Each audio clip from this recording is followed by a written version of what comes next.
할렐루야. 이 시간 우리 옆 사람들과 함께 이렇게 인사했으면 좋겠습니다. 함께 예배하게 돼서 기쁩니다.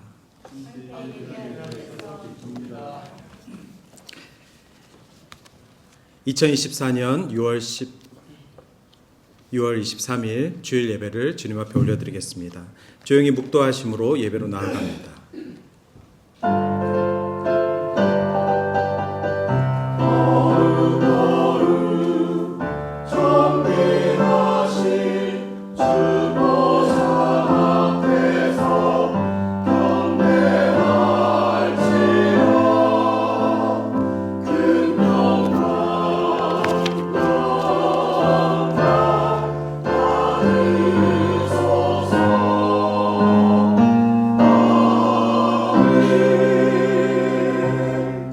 너희는 여호와께 감사하며 그 이름을 불러 아뢰며 그 행사를 만민 중에 알게 할지어다. 그에게 노래하며 그를 찬양하며 그 모든 기사를 말할지어다. 거룩하신 하나님 아버지, 이 귀한 주일 예배에 저희들을 불러주셔서 하나님을 예배하게 하시니 감사와 영광을 올려드립니다. 하나님의 은혜에 목말라 나왔사오니 영과 진리로 예배하게 하여 주시옵소서. 하늘의 소망 가지고 함께 예배하는 각 지체들을 반가워하며 기뻐하며 감사하는 소중한 예배를 주님 앞에 올려드립니다. 시종을 주님께 의탁하오며 예수님의 이름으로 기원하옵나이다. 아멘. 하나님 말씀 봉독하겠습니다. 시편 51편 4절에서 12절까지의 말씀입니다. 내가 주께만 범죄하여 주의 목전에 악을 행하였사오니 주께서 말씀하실 때에 의로우시다 하고 주께서 심판하실 때에 순전하시다 하리이다. 내가 죄악 중에서 출생하였으며 어머니가 죄 중에서 나를 잉태하였나이다. 보소서 주께서는 중심이 진실함을 원하시오니 내게 지혜를 은밀히 가르치시리이다. 우슬초로 나를 정결하게 하소서. 내가 정하리이다. 나의 죄를 씻어 주소서. 내가 눈보다 희리이다. 내게 즐겁고 기쁜 소리를 들려주시사 주께서 꺾으신 뼈들도 즐거워하게 하소서. 주의 얼굴을 내 죄에서 돌이키시고 내 모든 죄악을 지워주소서. 하나님이여, 내 속에 정한 마음을 창조하시고 내 안에 정직한 영을 새롭게 하소서. 나를 주 앞에서 쫓아내지 마시고 주의 성령을 내게서 거두지 마소서. 주의 구원의 기쁨을 내게 회복시켜 주시고 자원하는 심령을 주사 나를 붙드소서. 하나님의 말씀이었습니다. 아멘.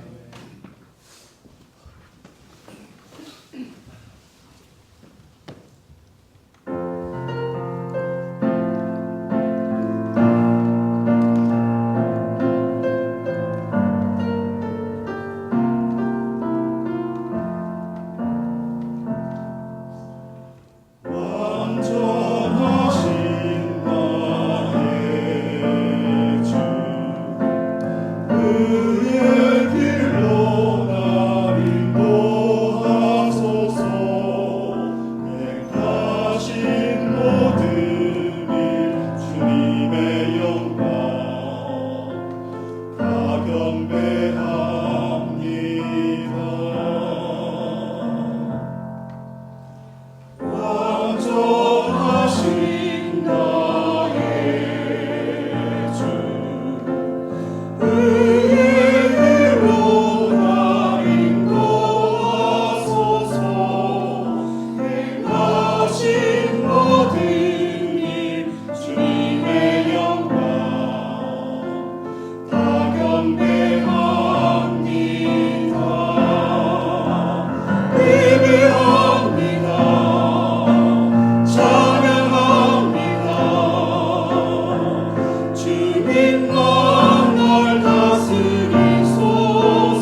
주님만이 홀로 영광을 받으시는 줄 믿습니다. 할렐루야.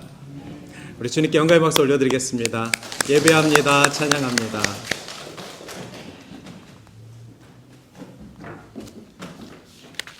네, 오늘은 시편 시리즈 5번째 말씀, 주의 구원의 기쁨이라는 제목으로 51편 말씀을 함께 보며 하나님의 은혜를 나누도록 하겠습니다. 시편은 총 150편까지 있습니다. 그래서 쉽게 구분하여서 50편씩 3권으로 나눴습니다. 1편부터 50편까지가 시편 1권이고 2권의 시작이 51편서부터 100편까지입니다.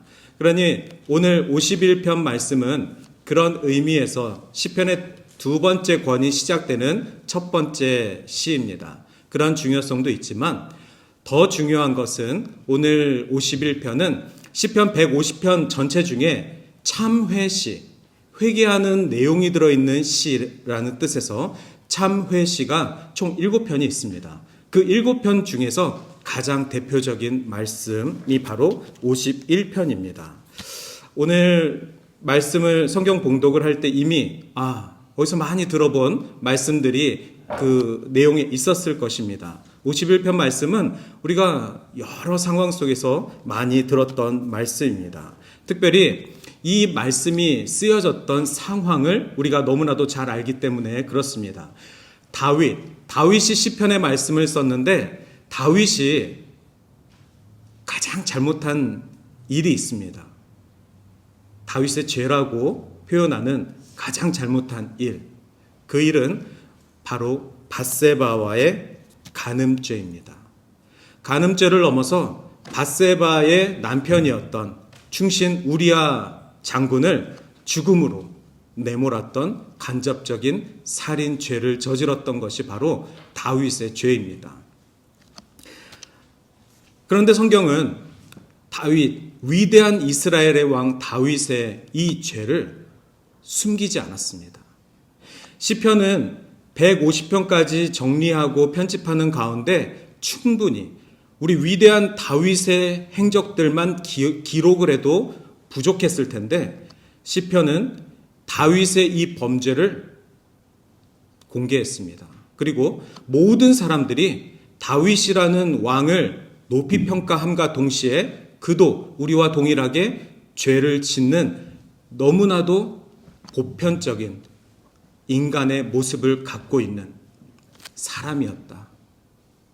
위대한 왕이었지만 그도 우리와 동일한 보통 사람이었다. 사람인데 어떻게 죄를 짓지 않겠습니까?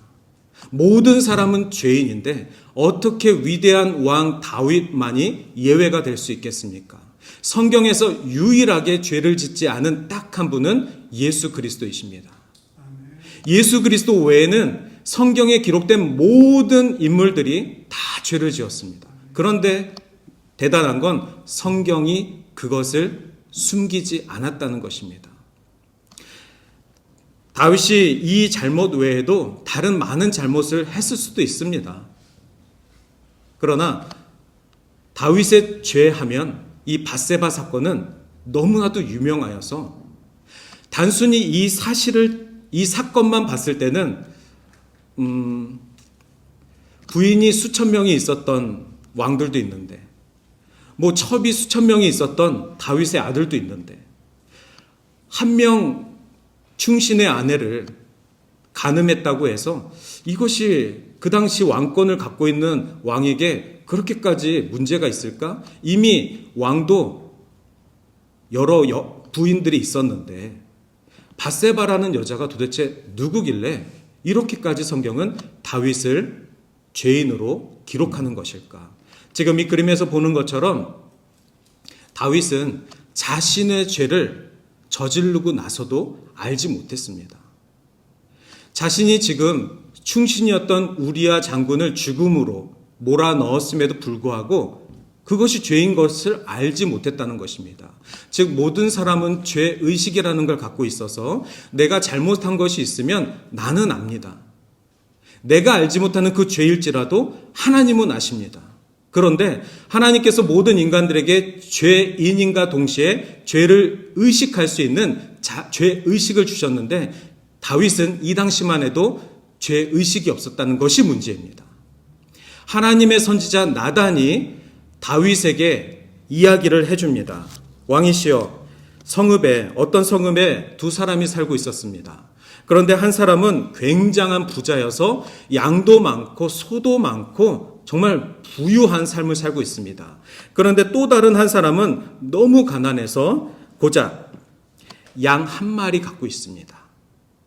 그런데 어느 날 그 부자가 손님을 맞이하기 위해서 양 한 마리를 잡아서 음식을 대접하려고 하는데 내가 가지고 있는 저 수많은 양과 소 중에 한 마리도 잡고 싶지 않아서 너무 아까워서 내 재산은 아까워서 저 가난한 집의 사람의 한 마리밖에 없는 그 양을 잡아다가 손님 음식을 대접했답니다. 여기까지 듣고 다윗은 나단 선지자의 그 얘기를 듣고 도대체 그 나쁜 놈은 누굽니까? 도대체 그 못된 부자는 누굽니까? 그랬을 때 나단 선지자가 다윗을 가리켜서 왕이시여 바로 당신입니다. 다윗은 지금 자신이 무엇을 저질렀는지 악을 어떻게 저질렀는지를 나단의 지적을 받기 전까지 몰랐다는 것입니다. 자, 하나님의 말씀 앞에 선 다윗, 하나님의 말씀이 임하기 전까지는 다윗은 죄인이었습니다. 어떤 죄인이요? 죄의식이 없었던 죄인이요. 죄의식이 없었던 한 사람이 권력을 이용하여서 아무 잘못도 해도 그것이 전혀 문제가 되지 않았던 사회. 여기가 어디 하나님이 안 계신 사회입니까? 이스라엘 백성들입니다. 이스라엘, 하나님을 예배하는 이스라엘의 왕권이 있는 나라였습니다. 그럼에도 불구하고 이곳에 하나님의 말씀이 임하기 전에 죄의식이 없었다는 것입니다. 그런데 하나님의 말씀이 임하고 나니까 무엇이 죄인지를 분별할 수 있다는 것입니다. 오늘날도 마찬가지입니다. 우리 모두에게 죄의식이 있습니다. 그러나 내가 지은 죄를 내가 모를 때가 있습니다. 아니, 내 옆에 있는 가정은 아는데, 내 가족은 내가 무엇을 잘못했는지 다 아는데, 아이들도 내 아버지가 뭘 잘못하고 있는지 다 아는데 그 아버지는 내가 도대체 뭘 잘못하고 있는지 모를 때가 있습니다. 난 가정을 위해서 일했을 뿐이야. 나는 정말 모든 것을 헌신해서 내 가족을 지키려고 그렇게 일을 했을 뿐이야. 사기를 치건 뭐 잘못을 했건 나는 내 가족의 평화와 안전을 위해서 일했을 뿐이야. 하지만 그 아이는 아버지의 잘못을, 아버지의 죄의식 없음을 지적할 수 있습니다. 아이의 지적과 동시에 하나님의 말씀이 그 아버지에게 임한다면, 그 사람에게 임한다면 그는 더 이상 사람의 지적을 받는 것이 아니라 하나님 말씀에 비추어서 성령께서 그를 감찰하시고 그를 간섭하시는 것입니다. 그랬을 때 바로 여기가 다윗이 오늘날까지 위대한 왕으로 남는 이유입니다. 그랬을 때 나단의 이 지적, 하나님의 말씀이 임했을 때 즉시 회개하는 자가 있는가 반면 당신 말씀 듣기 싫습니다. 선지자를 잡아 죽이는 왕도 있었습니다. 하나님의 말씀을 거절하는 왕이 있는가 반면 하나님의 말씀이 임하였을 때 바로 엎드려 회개하는 왕이 있었습니다. 그가 바로 다윗입니다.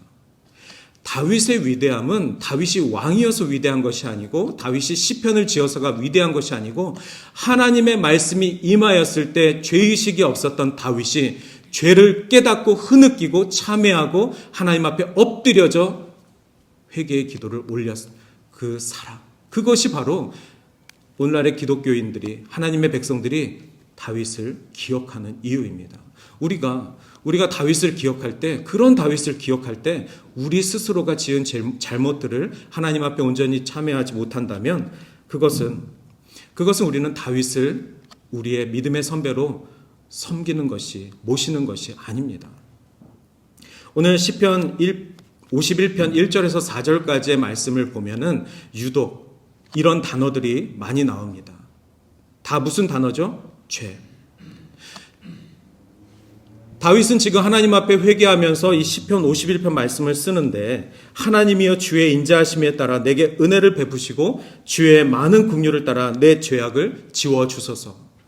계속해서 나의 죄, 내 죄악, 나의 악을 행한 모습들을 하나님 앞에 낱낱이 고발하고 있습니다. 여러분이 어떤 죄를 짓고 있는지 모르신다면 말씀을 읽으셔야 합니다. 하나님의 성령께서 여러분들을 깨닫게 하시고 내가 분명히 지은 잘못들이 있는데 그것이 깨닫게 하여 주시옵소서. 그리고 동시에 이 기도처럼 하나님 내 죄악을 지워 주시옵소서. 하나님이시면 그 죄악을 지울 수 있으십니다. 다윗의 죄는 바로 하나님 앞에 쏟아내었을 때 이미 하나님께서 일하시기 시작한 것입니다. 다윗은 철저하게 이 죄를 고백하였습니다. 왜냐하면 다윗이 지은 이 죄의 내용은 영적인 눈으로 보면 바로 하나님의 세계, 하나님의 영역을 침범한 죄입니다. 아담과 하와가 어떤 죄를 지었죠? 선악을 알게 하는 열매를 따먹었습니다. 그런데 그 선악을 알게 하는 열매를 왜 따먹었습니까? 하나님처럼 밝은 눈이 갖고 싶어서, 하나님처럼 되고 싶어서, 하나님의 창조물이 하나님의 영역을 침범하려고 하는 것이 죄입니다. 하나님께서 우리를 창조하시고 많은 것들을 누릴 수 있도록 하셨습니다. 지배할 수 있도록, 통치할 수 있도록 이름을 지어주라 말씀하셨습니다. 외로울까봐 옆에 짝도 주셨습니다. 그런데 인간이 하나님의 영역을 침범하는 순간서부터 죄가 시작됐습니다. 창세기에 나오는 바벨탑 사건도 마찬가지입니다. 그 탑이 오늘날 우리가 지어놓은 저 CN타워보다 높습니까? 그렇지 않습니다. 오늘날로 말하면 굉장히 낮은 탑입니다. 그러나 그 탑에다가 어떤 마음으로 탑을 지었습니까? 하나님보다 높아지려고 하는, 우리의 이름을 널리 알리고자 하는 인간의 욕심이 그 탑 안에 새겨졌기 때문에 하나님이 그 탑을 지었던 사람들을 흩으신 것입니다. 인간의 죄는 하나님께 도전하려고 하고 하나님의 영역을 침범하려고 할 때 시작되는 것입니다. 여러분의 삶 속에서 하나님의 영역을 침범하신다면 그것은 죄의 시작입니다. 다윗도 짓는 죄인데 우리가 짓지 않겠습니까? 이스라엘 백성도 짓는 죄인데 이방인들이 짓지 않겠습니까? 이 세상의 모든 나라는 하나님 앞에 죄를 짓고 있습니다. 그 지은 죄들을 회개하고 자복하느냐, 그것이 문제인 것입니다. 여러분, 인생의 주인은 누구이십니까? 하나님이십니까? 아니면 하나님을 대용하는 가치들입니까? 하나님을 대용하는 가치들은 여러 가지 있습니다. 바로 사탄의 영역들입니다. 어둠의 영역들입니다. 그리고 또 하나는 바로 여러분들 자신인 것입니다. 때로는 내 자식이 우상이 될 때도 있습니다. 내가 너무나도 잘나서 나의 계획과 나의 모든 것들이 하나님의 영역을 침범하는 것들이 될 수 있습니다. 악의 영역만이 하나님을 대항하는 것이 아니라 잘나고 잘난 인간의 모습들이 우상이 될 수 있습니다. 또 하나는 바로 세속적인 우리들이 갖고 있는 가치관들입니다. 그 가치관 안에는 돈도 들어갈 수 있고 명예도 들어갈 수 있고 권력도 들어갈 수 있고 여러 가지 욕심들이 그 안에 다 들어가는 세상적인 가치관들. 하나님이 우리에게 주신 세상적인 물질들로 누리고 평안을 누릴 수 있습니다. 그러나 그러한 것을 가지고 하나님의 영역을 도전하려고 할 때, 이건 내가 노력해서 일궈낸 성과야. 하나님 왜 저한테는 이거밖에 안 주십니까? 옆집에는 더 좋은 것들을 주셨는데 하나님이 공급하신 것들에 대해서 불평하고 비교하고 원망하는 순간 이미 우리 안에 하나님의 영역을 침범한 것입니다. 저와 여러분들은 모두 다 정말 날마다 순간마다 하나님의 영역을 침범하려고 노력하고 있습니다. 우리가 말씀을 대하지 않는다면, 우리가 이 시편 말씀을 통하여서 하나님 앞에 회개하는 이 노력들을 하지 않는다면 우리는 계속해서 죄의 사슬에 묶인 자녀들처럼 살게 될 것입니다. 내가 주께만 범죄하여 주의 목전에 악을 행하였사오니. 다윗의 이 고백은 조금 오해를 살 수도 있습니다. 다윗은 지금 누구한테 잘못을 했죠? 밧세바를, 남의 아내가 버젓이 있는데 그 아내를 빼앗고 싶어서 남의 아내를 간음했습니다. 자기 첩으로 만들었습니다. 그리고 그 아내의 남편을 전장으로 보내서 전쟁터에서 죽게 만들었습니다. 자, 누구에게 용서를 구해야 됩니까? 죽은 우리아한테 용서를 구해야 됩니다. 또 그의 아내 밧세바에게 용서를 구해야 됩니다. 이스라엘 백성들, 자신을 바라보는, 왕을 바라보는 이스라엘 백성들에게 용서를 구해야 됩니다. 즉 자기가 잘못한 사람들에게 용서를 구해야 되죠. 이것이 사람들이 이야기하는 용서의 방법들입니다. 여러분들 근데 여러분들에게 잘못한 사람들을 용서해 보셨습니까? 여러분들이 누구에게 잘못을 해서 용서를 받은 적도 있으시겠지만 누군가 너무 잘못을 한 사람들, 여러분에게 용서를 싹싹 빌었는데 용서해 주신 적 있으십니까? 있다고 치겠습니다. 그런데 지금도 기억하지 않으십니까? 인간의 용서는 기억하는 용서입니다. 내가 당신을 용서하겠습니다. 라고 말은 했지만, 마음을 치면서 용서할 수 없었지만 용서하겠습니다. 라고 말은 했지만 우리는 그 사람의 잘못을 기억합니다. 말은 하진 않지만 내 안에 자국이 남아 있습니다. 상처가 남아 있습니다. 즉 인간의 용서는 사라지지 않습니다. 하나님께 용서를 구하셨습니까? 하나님께 용서를 구해보신 적 있으십니까? 하나님은 분명히 용서하셨을 것입니다. 하나님이 지금 그 용서하심을, 그 죄를 기억하실까요? 하나님은 그 죄악을 깨부수셨습니다. 예수 그리스도가 이 땅에 오시면서 인류의 모든 죄를 미리 깨부수셨습니다. 저와 여러분의 죄는 하나님 앞에 자백하고 하나님 앞에 회개하는 그 순간부터 전부 다 용서함을 받았습니다. 믿으시길 바랍니다. 하지만 인간들이 옆에서 이렇게 하죠. 하나님한테만 용서 구하면 돼? 너가 잘못한 사람한테 용서를 빌어야지. 하나님한테만 너가 기도하면 돼? 너만 깨끗하면 돼? 이런 내용을 갖고 영화도 만들었습니다. 이것이 우리가 살아가면서 계속해서 갈등하는 이유입니다. 하지만 다윗은 지금 이 시간에 저는 주께만 범죄하였습니다. 이것을 철저하게 깨달은 것입니다. 다윗이 밧세바를 버렸습니까? 그렇지 않습니다. 다윗은 밧세바를 통하여서 결국은 예수 그리스도가 그 혈통을 통해서 올 수 있도록 밧세바를 자신의 아내로 맞이하였습니다. 그 안에서 솔로몬이 태어났습니다. 물론 첫째 아이는 죽었습니다. 하나님 살려주십시오. 밧세바가 가진 이 아이를 살려주십시오. 그러나 하나님은 어떤 결과인지 모르지만 죄의 대가로 그 아이를 가져가셨습니다. 그 생명을 허락하지 않으셨습니다. 그러나 다윗의 혈통을 통하여서 솔로몬이 나오고 이스라엘이 유지되고 그리고 예수 그리스도가 그 혈통을 통해서 태어나게 하셨습니다. 다윗이 하나님 앞에 회개하였을 때 다윗의 범죄가 주께만 있었음을 알았을 때 우리가 지은 죄를 하나님 앞에 먼저 회개하시길 바랍니다. 하나님 앞에 반드시 회개하시길 바랍니다.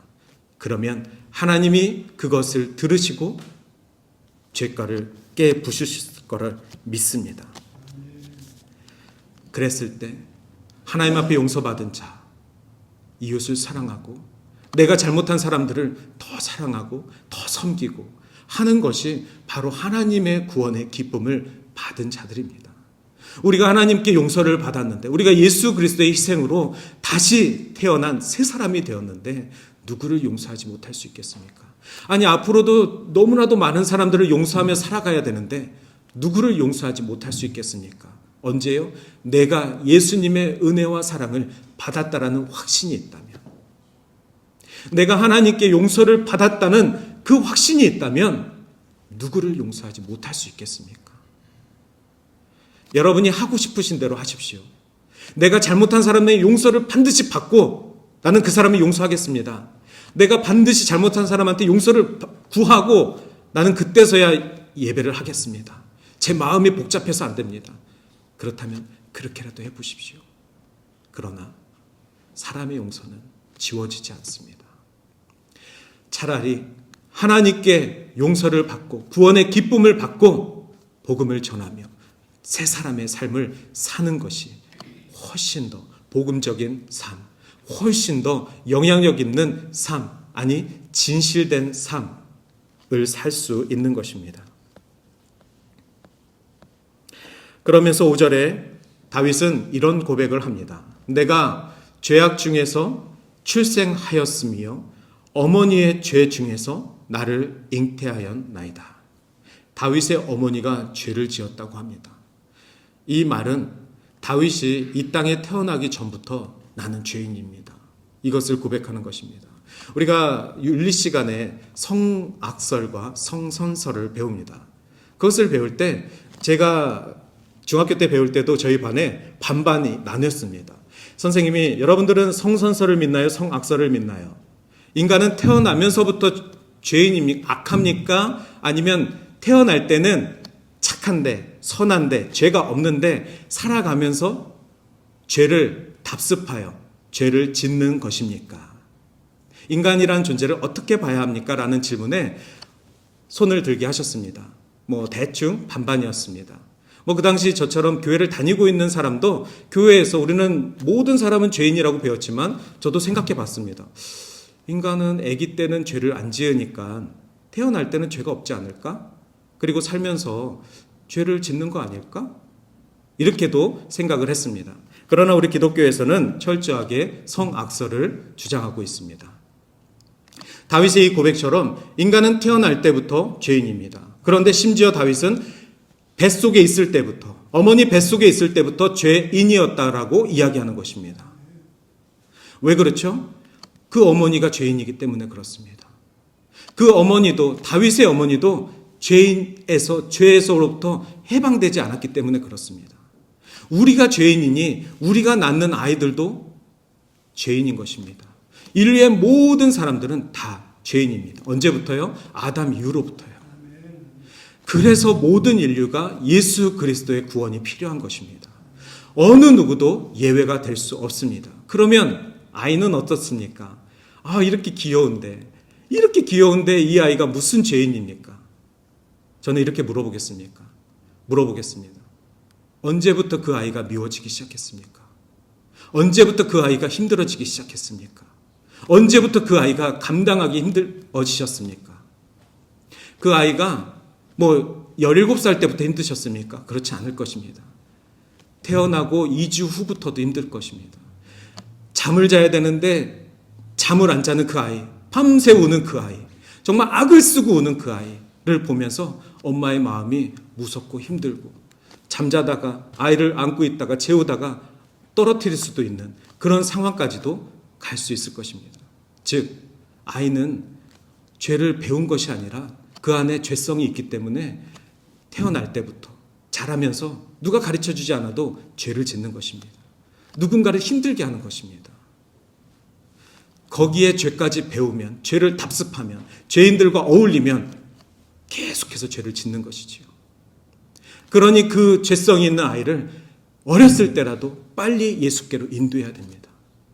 빨리 죄의식을 죄를 더 많이 짓기 전에 예수님께 인도하여서 더 이상 죄를 짓지 않을 수 있는 하나님의 백성이 되게끔 양육해야 되는 것이 우리 크리스찬의 가정의 역할이 되는 것입니다.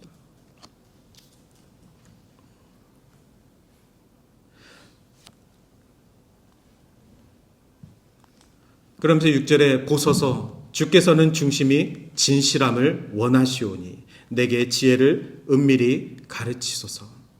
하나님은 우리의 중심을 보시는 줄 믿습니다. 하나님은 이미 이스라엘의 중심을 보셨고 다윗의 중심을 보셨습니다. 지금 다윗이 잘못을 했던 이 밧세바 사건은 다윗이 돌팔매를 던지던 그때 다윗이 아닙니다. 돌팔매를 던져서 골리앗을 무찔렀던 다윗이 소년 다윗이었습니다. 왕이 되기 이전의 다윗은 20살, 10대 청소년이었습니다. 그러나 지금 밧세바 사건을 일으킨 다윗은 신이 된, 이제 곧 왕권을 그만둬야 될 왕권 말년입니다. 40년의 통치를 했는데 30년쯤 이 사건을 저지른 것입니다. 여기서 볼 때 무엇을 알 수 있습니까? 다윗은 30년 통치 기간 동안 자신이 무슨 잘못을 했는지, 자신이 어떤 하나님 앞에 죄를 졌는지 모르고 그렇게 살았던 것입니다. 하나님께서 다윗을 통하여서 그 마음의 중심을 보시길 원하셨습니다. 하나님은 우리의 마음의 중심을 보신다 하셨습니다. 우리 마음의 중심을 아시는 그 하나님께 우리가 지혜를 구하고 하나님 앞에 나아가야 합니다. 그런데 특별히 51편에는 이런 고백이 있습니다. 주님, 우슬초로 나를 정결하게 하소서. 저는 이 말씀을 볼 때마다 항상 이 우슬초가 궁금했습니다. 우슬초, 어떤 초길래 우리가 회개할 때 사용하는 식물일까? 이 식물을 사용하면 회개가 더 잘 될까? 우슬초란 도대체 무엇일까? 그래서 좀 찾아봤습니다. 우슬초라는 것은 팔레스타인 지역의 돌멩이 주변에서 나는 아주 흔한 풀이라고 합니다. 그런데 이 풀의 성격이 있는데 풀 잎사귀에 털들이 많이 있어서 이 풀에다가 물을 묻히면 이 털들로 인해서 물이 잘 묻지 않는다고, 이렇게 잘 털어진다고 합니다. 그러면 이 우슬초를 언제 사용하였느냐? 우리 레위기나 민수기, 레위기 14장과 민수기 19장을 보면은 출애굽 당시에 10번째 재앙 때 이스라엘 사람들과 이집트 사람, 애굽 사람들 장자의 죽음을 천사가 예고하였습니다. 모든 가정의 첫째 난 것들을 다 죽이겠다. 그런데 문에다가 어린 양의 피를 묻힌 가정들은 이스라엘을 얘기한 거 아닙니다. 문설주에다가 어린 양의 피를 바른 가정들은 내가 유월하겠다. 패스오버 하겠다. 내가 죽음의 사자가 그곳을 지나가겠다. 그래서 그 가정은, 믿고 순종한 가정은 죽음을 면하리라. 이것이 바로 유월절입니다.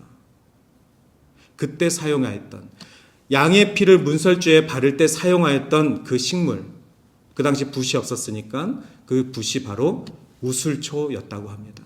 성경에 그렇게 기록되어 있습니다. 즉 하나님의 죽음의 그림자가 넘어갔을 때 어린 양의 피를 털었던 그 초가 바로 우슬초입니다. 그 순간은 어떤 순간이죠? 주님, 저는 죽을 수 있는 상황입니다. 하나님께서 말씀하셨으니 저희 집안의 장자 첫 번째 난 것이 죽을 수 있는 상황입니다. 하나님, 저는 죄인이라 죽을 수 있는 상황입니다. 그러나 우슬초로 예수 그리스도의 피를 뿌리니 주님 용서하여 주시옵소서. 아마도 다윗은 이 우슬초를 기억하였던 것 같습니다. 오늘날 그렇다고 우리가 이 우슬초를 구해서 하나님 저 용서하여 주시옵소서, 그렇게 여러분 문에다 피를 바를 필요도 없고 여러분이 우슬초로 하나님께 회개 기도할 필요도 없습니다. 우리는 어떻게 회개 기도합니까? 오직 예수 그리스도의 십자가 능력으로, 오직 예수 그리스도 십자가에 뿌려진 보혈의 피로 우리의 죄를 도말하여 주시옵소서. 예수 그리스도가 우리의 우슬초입니다. 십자가가 우리의 우슬초입니다. 여러분, 더 이상 우슬초에 대해서 궁금해하지 마시고 이 우슬초를 이미 우리에게 허락하신 십자가를 붙들고 회개하고 주님 앞에 거룩한 자녀로 나아갈 수 있기를 바랍니다. 그러면서 10절에 이렇게 말씀하십니다. 하나님이여, 내 속에 정한 마음을 창조하여 주시옵소서. 고쳐달라고 기도하지 않습니다. 주님, 저를 고쳐서 쓰시옵소서, 이렇게 얘기하지 않고 주님, 창조 때처럼 하나님의 말씀으로 흙이 새 생명을 얻어서 인간이 된 것처럼 하나님, 저는 이미 제 죄악으로 죽었습니다. 하나님, 이전의 저를 고쳐 쓰지 마시고 하나님, 새 사람이 되어서 새 창조물이 되어서 하나님을 바라보겠습니다. 하나님의 백성이 되겠습니다. 이렇게 주를 바라볼 수 있는 다윗의 고백이 저와 여러분의 고백이 되기를 바랍니다. 그래서 저는 10절, 11절, 12절 이 각 절에서 세 가지 기도의 모습을 뽑았습니다. 첫 번째가 바로 새롭게 하소서. 제가 언제부턴가 그 유튜브 방송 중에 새롭게 하소서라는 그 프로를 이제 종종 보고 있습니다. 그 간증을 보통 40분 정도 간증을 이렇게 듣다 보면은 첫 번째는 이분이 이런 삶의 여정들이 있었구나, 그것을 알게 됩니다. 그리고 또 하나는 이분이 하는 그 고백들, 마치 우리는 다윗이 하나님을 예배하고 이 고백하는 것들, 3000년 전에 지어진 이 고백들을 가지고 하나님께 예배하고 있잖아요. 오늘날 살아가고 있는 동시대를 살아가고 있는 우리 동역자들, 그 사람들이 하나님을 어떻게 예배하고 얼마나 힘든 가운데서도 하나님을 놓지 않으려고 애쓰는 그 언어들을 듣게 됩니다. 그러면 제 안에 도전이 되고 카피가 됩니다. 하나님, 저도 저 고백을, 저도 힘든 상황과 어려운 상황들이 온다면 저도 저 고백을 하길 원합니다. 간증을 듣다 보면 그런 도전이 됩니다. 지난 한 주 동안에도 제가 새롭게 하소서 프로를 통하여서 어떤 한 자매의 간증을 들었는데 얼마나 기가 막힌 삶을 살았는지, 그러나 그 삶을 끝에 하나님께서 그를 사역자로 세우시고 하나님을 찬양하고 예배하는 그런 리더로 세우셨는데 놀라운 간증들을 제가 듣고 정말 멈칫했습니다. 나는 정말 평탄하게 하나님을 예배했구나. 평탄하게 하나님을 예배하며 살아가고 있구나. 이런 감사함을 갖게 됩니다. 그래서 하나님, 제 삶도 새롭게 하여 주시옵소서. 두 번째로, 나를 주 앞에서 쫓아내지 마시고. 다윗은 자신이 죄를 지었을 때 그 기분이, 그 감정이 하나님의 눈앞에서 쫓아내짐을 당한 그 기분이라고 표현한 것입니다. 아담과 하와가 어디에서 쫓겨남을 당했습니까? 에덴 동산에서 쫓겨남을 당했습니다. 왜죠? 죄악을 저질러서, 하나님의 영역에 침범해서. 즉, 하나님께서는 아담과 하와에게 자신이 세우신 완벽한 동산에서 쫓아내셨습니다. 다윗도 내가 하나님 앞에 죄를 범하였을 때 느끼는 그 감정, 하나님, 저를 쫓아내지 말아 주시옵소서. 우리가 우리의 죄를 자복할 때 이 감정으로 주님께 고백할 수 있기를 바랍니다. 주님, 저를 용서하여 주시옵소서. 주님, 저를 다시 한번 불러주시옵소서. 세워주시옵소서. 저를 쫓아내지 말아 주시옵소서. 주님의 궁전 안에 살게 하여 주시옵소서. 마지막으로 오늘 제 설교의 제목인데요, 주의 구원의 즐거움을 회복시켜 주시옵소서. 주의 구원의 기쁨을 회복시켜 주시옵소서. 저는 구원의 기쁨이 저와 여러분의 반드시 있음을 선포합니다. 오늘 이 예배를 통하여서 구원의 기쁨이 회복되지 않는다면 그것은 예배를 드린 것이 아닙니다. 한 번의 예배를 드리더라도 그 예배가 마지막 예배가 될 수 있습니다. 이 예배가 마지막 예배가 되었다면 반드시 이미 우리에게 허락하신 구원의 기쁨을 회복하셔야 합니다. 이 예배의 즐거움을 맛보셔야 합니다. 누가 합니까? 이것이 마지막 예배가 될지. 저는 오늘 이 예배를 준비하며, 이 예배를 찾아오며, 이 예배를 집례하며 하나님께 이 예배를 사모했던, 그리고 오고 싶었던, 근데 오지 못했던 몇 분의 우리 동산의 지체들을 봅니다. 빈 자리, 그분들이 앉으셨던 빈 자리를 봅니다. 그분들이 얼마나 드리고 싶었던 예배였을까. 그런데 그 예배는, 그 상황은 우리들에게도 언제나 닥칠 수 있는 것입니다. 여러분에게 이 예배가 주의 구원의 기쁨이 회복되는 그 예배가 되시길 바랍니다. 그래서 삶의 모든 순간순간이 예배가 되어야 하는데, 하나님, 제 삶에 주의 구원의 기쁨을 빼앗기지 않게 하여 주시옵소서. 이것이 여러분의 날마다 순간마다 기도 제목이어야 합니다. 오늘 설교 제목은 여러분의 고백의 제목이 되기를 바라는 마음에서 정한 것입니다. 주님, 제 입술에서 구원의 기쁨을 노래하게 하여 주시옵소서. 그러면서 이제 설교를 마치겠습니다. 우리가 오늘 읽지 않은 13절서부터 19절까지의 내용들을 제가 두 가지로 요약을 해봤는데요. 이 내용들을 읽어보면 철저한 회개를 하는 방법이 나옵니다. 이 방법을 아시면 정말 기도해야지. 누구를 정죄할 시간과 여력이 없습니다. 내 죄부터 회개하셔야 합니다. 첫 번째가 바로 우리 안에 선함이 없다. 아까 5절 말씀 또 기억하시죠? 우리는 날 때부터 죄인입니다. 어머니 뱃속에서부터 우리는 죄인입니다. 누구도 예외는 없습니다. 여러분, 내 안에 선함은 없습니다. 좋은 사람들은 있죠. 그러나 착한 사람은 없습니다. 모두 다 자기에게 해가 된다면 착한 성품을 잃어버립니다. 그러나 우리는 예수 그리스도의 구원이 있기 때문에, 그 기쁨을 알기 때문에 선한 능력으로 살려고 애쓰는 것입니다. 두 번째로 상한 심령을 드려야 합니다. 17절 말씀에 보시면 하나님께서 구하는 제사는 상한 심령이라 라고 나와 있습니다. 하나님이 이스라엘에게 주신 것이 무엇입니까? 제사입니다. 광야에서 가리킨 것이 무엇입니까? 제사를 통해서 하나님을 만날 수 있는 방법을 알려주신 것입니다. 왜죠? 에덴에서 쫓아났을 때 다시 나를 보면 너희들은 죽는다 라고 하나님이 말씀하셨기 때문에 이것은 공의입니다. 그런데 하나님이 이스라엘을 만나고 싶어서 제사를 통해서 어린 양의 제사를 통해서 하나님을 만날 수 있도록 알려주셨습니다. 그런데 하나님께서는 이스라엘의 그 제사보다 더 중요한 것이 상한 심령이라 말씀하셨습니다. 제사보다 순종이 낫다라고 말씀하지 않습니까? 우리가 아무리 주일 예배를 지키고 드린다 할지라도 우리 안에 상한 심령이 없고 우리 안에 자복하는 마음이 없고 회개하지 않는다면 어찌 하나님께서 그 예배를 받으시겠습니까? 어찌 하나님이 그 심령을 받으시겠습니까? 어찌 하나님이 그 교회를 통해서 일하실 수 있겠습니까? 우리 교회가 잘못한 것이 있다면 주님 앞에 단체로 무릎 꿇고 상한 심령으로 회개해야 합니다. 회개하지 아니하는 교회는 하나님이 사용할 수가 없습니다. 교회는 통로입니다. 장소입니다. 완전한 곳이 아닙니다. 이 교회를 통하여서 하나님이 역사할 수 있도록 회개하는 심령들이 주 앞에 무릎을 꿇어야 합니다.